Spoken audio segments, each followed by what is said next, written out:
Sometime in the summer of 2025, a clip begins circulating. It shows a man standing in front of a whiteboard in what looks like a classroom. He's speaking calmly and clearly. He is describing in careful detail a war that had not yet happened. The comments are stunned. The lecture had been sitting on YouTube for over a year. It generated, by most accounts, almost no views. Then, the conflict it described began to unfold in real time, and within 3 days the channel gained over 100,000 subscribers. The question I want to ask isn't whether his predictions were right. The question is, what does it mean that it didn't matter until now? What does it tell us that this thing can exist, fully formed, time-stamped, and archived, and have zero weight until reality catches up to it? And then, once reality arrives, the thing that preceded it becomes more real than the thing itself.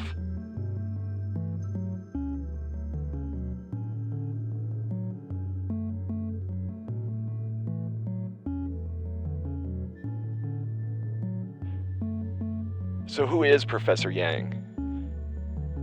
Jiang was born in 1976 in Guangdong Province.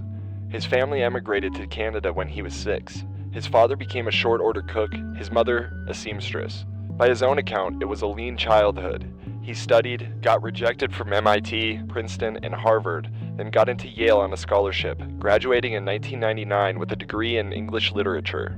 After Yale, he cycled through journalism, documentary filmmaking, a stint with the United Nations. He ends up in China doing education reform work. He wrote about introducing creativity and critical thinking into Chinese schools, which operate under a curriculum optimized for performance. He held senior positions at several Chinese schools. He published a book in 2014. He has a researcher affiliation with Harvard's Global Education Innovation Initiative. In 2002, he was arrested while filming a labor protest in Daeking and deported. No charges were filed. He is now in Beijing. The biography itself is a site of floating signifiers: Yale, Harvard affiliation, Royal Society of Arts Fellow, Professor.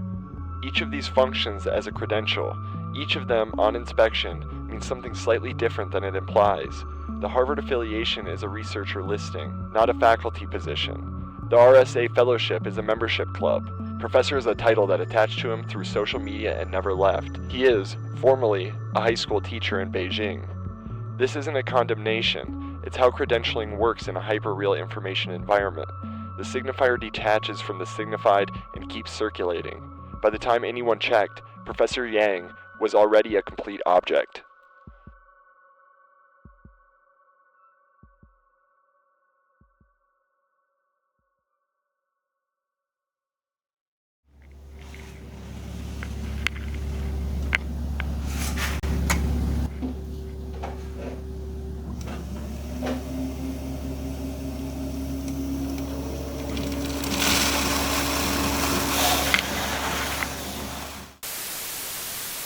Here at Damn Grain, we care a whole lot about the quality of our animal feed.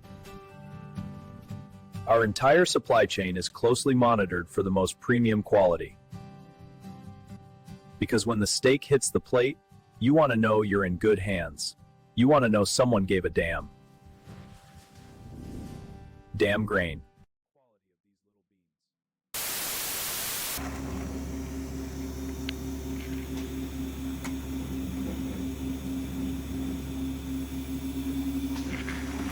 My husband is waiting for me. Let him wait. You're my boss. And you love it.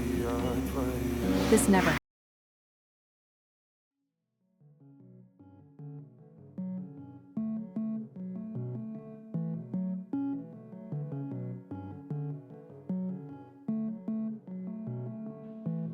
The channel is called Predictive History. The premise, stated openly, is borrowed from Isaac Asimov's Foundation series, specifically the fictional science of psychohistory, the idea that mass human behavior follows patterns that can be modeled and predicted, even if individual behavior cannot. Jiang is asking, is this real? Can you actually do this? His methodology draws on 3 main tools. First, long cycle historical analogy, comparing present situations to structural equivalents from the past, primarily from classical antiquity. Second, game theory, mapping the incentive structure of key actors, asking what each player rationally must do given their position and constraints. Third, civilizational analysis, looking at the underlying belief system and institutional logics that shape what options are even available to a given society at a given moment. The Iran Lecture, Episode 8 of his Geostrategy series, is the one that broke through. In it, he walks a class of students through what he calls the Iran Trap. His argument: a returning Trump administration would be structurally compelled toward military confrontation with Iran, not because any single actor's choice, but because the interlocking incentive structures, Israeli lobby pressure, Saudi strategic interests, America's need to maintain the petrodollar's hegemony, and Iran's own incentive to probe for weakness. He then applies his historical analogy. The Sicilian expedition, 415 BC, Athens, the preeminent power of the ancient Greek world, launches an ambitious military campaign against Syracuse in Sicily. It is catastrophically overextended, undersupplied, and ultimately destroyed. The expedition didn't just fail militarily, it broke the psychological infrastructure of Athenian confidence. Jiang argues the structural parallels to the potential American ground campaign in Iran are precise: mountainous terrain hostile to mass troop deployment, supply lines that cannot be secured, a population that will not cooperate, and a military-industrial complex hollowed out by decades of outsourcing. His third prediction, the one still unresolved, is that the United States loses. Not just withdraws, loses. And that this loss becomes the civilizational inflection point he's been tracking across 60-plus lectures on his history of human societies. You can push back on the methodology, critics have. The game theory is often asserted rather than demonstrated. The historical analogies are selective. The cases that fit get cited, the cases that don't go unmentioned.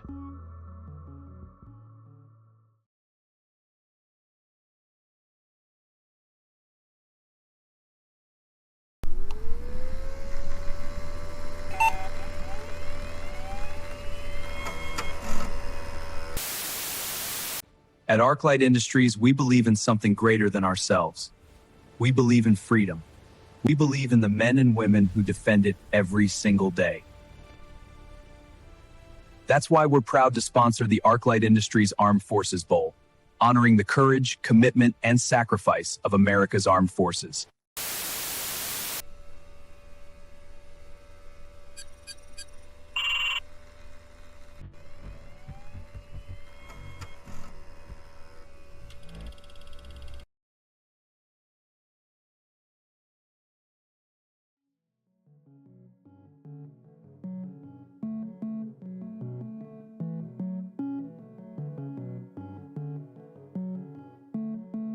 Borges wrote a story about a civilization that made a map so detailed it was the same size as the territory it represented.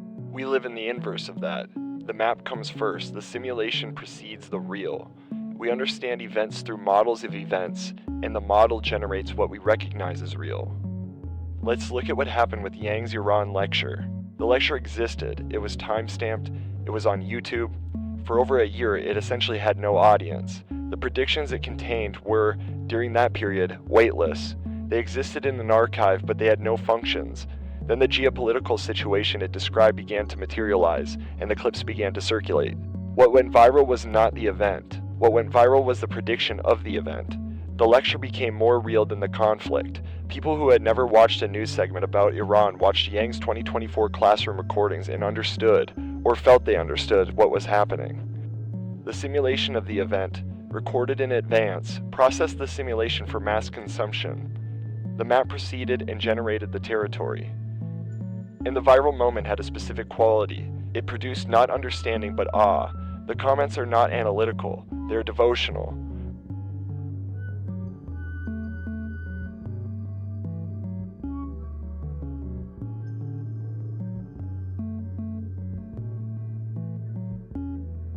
His third prediction remains unresolved.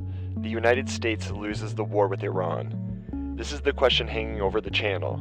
It's what's driving people back to the archives, looking for the next clip, the next timestamp, the next frame of the map. His channel has over 1.8 million subscribers now. The comment sections are performing a kind of vigil. There's something almost liturgical about it.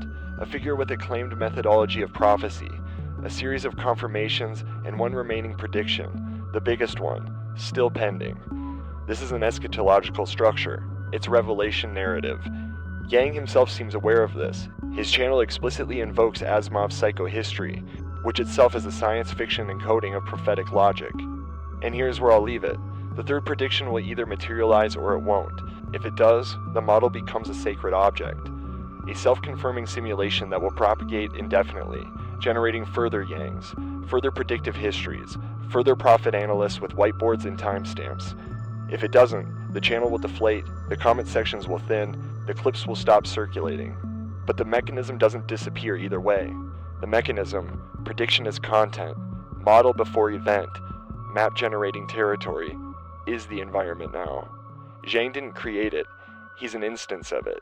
The next one is already being made somewhere in another classroom in front of another whiteboard, waiting for reality to catch up. Alright guys, that's it for this one. Deuces.